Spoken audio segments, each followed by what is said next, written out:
Bonjour tout le monde, j'espère que vous allez bien. Je me nomme Olivier Normandin et pour cette vidéo, je serai accompagné de ma collègue Lara Fortado. Nous sommes tous les deux des étudiants des programmes de politique de l'Université de Sherbrooke. En mai dernier, en mai 2025, on a eu la chance de faire un voyage en Europe dans lequel on a pu visiter deux pays d'Europe de l'Est, la Lettonie et l'Estonie.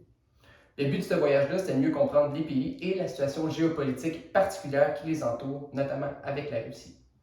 Le but de cette vidéo-ci, c'est de vous expliquer rapidement comment fonctionnent certaines institutions démocratiques de ces pays, tout en les comparant avec certaines de nos institutions démocratiques ici, au Canada et au Québec.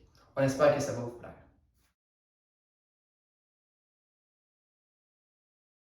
Donc, en premier lieu, pour que vous compreniez bien ce qu'on va vous expliquer sur la Lettonie et l'Estonie, on estime que c'est super important de revenir sur la base des institutions démocratiques canadiennes et québécoises. Vous connaissez probablement ces deux messieurs. En haut, il s'agit de François Legault, chef de la coalition Avenir Québec et premier ministre du Québec. En bas, il s'agit de Mark Carney, chef du Parti libéral du Canada et premier ministre du Canada. Mais comment ces deux messieurs ont été élus à la tête d'une province et d'un pays?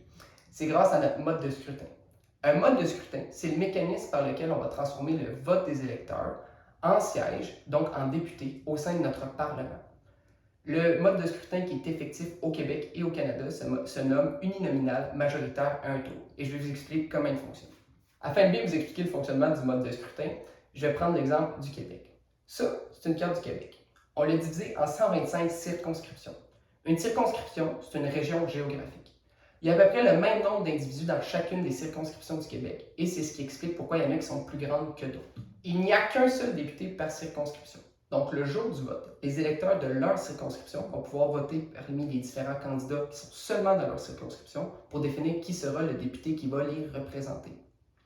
Autre aspect important, les députés sont souvent regroupés au sein de partis politiques. Au Québec, il y a la Coalition Avenir Québec, le Parti québécois, le Parti libéral du Québec, etc. Par convention, c'est le parti qui fait élire le plus de députés dont le chef devient premier ministre. Par exemple, au Québec, la dernière élection générale a eu lieu en 2022. C'est la coalition Avenir Québec qui a fait élire le plus de députés avec 90, donc François Legault est devenu premier ministre du Québec. Ça, c'est la circonscription de Sherbrooke. La députée au Québec, c'est Christine Labrie de Québec solidaire. Et au Canada, c'est Elisabeth Brière du Parti libéral du Canada. Maintenant, je laisse Lara vous expliquer le fonctionnement de la Lettonie et en Estonie. Moi, c'est Lara, puis je vais vous expliquer la partie des modes de scrutin en Lettonie et en Estonie. Donc, comparativement au Québec et au Canada, le mode de scrutin des Baltiques est assez différent des nôtres. C'est-à-dire qu'eux, ils vont aller avec un mode de scrutin proportionnel à liste ouverte à un tour. Donc, afin de mieux comprendre ça, je vais le décortiquer pour vous. En Lettonie, le gouvernement s'appelle la Saima et il y a exactement 100 sièges pour ses députés, tandis qu'en Estonie, il s'appelle le Riigikogu et eux, ils ont 101 sièges pour leurs députés. Donc, avant chaque élection, les différents pays vont être séparés en régions administratives. En Lettonie, il va y avoir 5 régions administratives et entre 13 et 32 sièges vont être assignés par région, tandis qu'en Estonie, il va y avoir 12 régions administratives et entre 6 et 13 sièges vont être assignés. Donc, avant chaque élection, le nombre de sièges par région va être recompté en manière proportionnelle à la population qui y habite. C'est-à-dire que plus une circonscription est populeuse, plus il va y avoir de sièges assignés, et ça va vraiment apporter un équilibre au sein des différentes circonscriptions. Maintenant, sur la partie des listes ouvertes. Comme Olivier l'a mentionné, nous ici au Québec et Canada, on a le choix de un candidat par parti par circonscription. Eux, ils vont avoir le choix de multiples candidats par parti dans la circonscription. Donc, on peut voir ici, ça ressemble quoi à un bulletin de vote pour eux.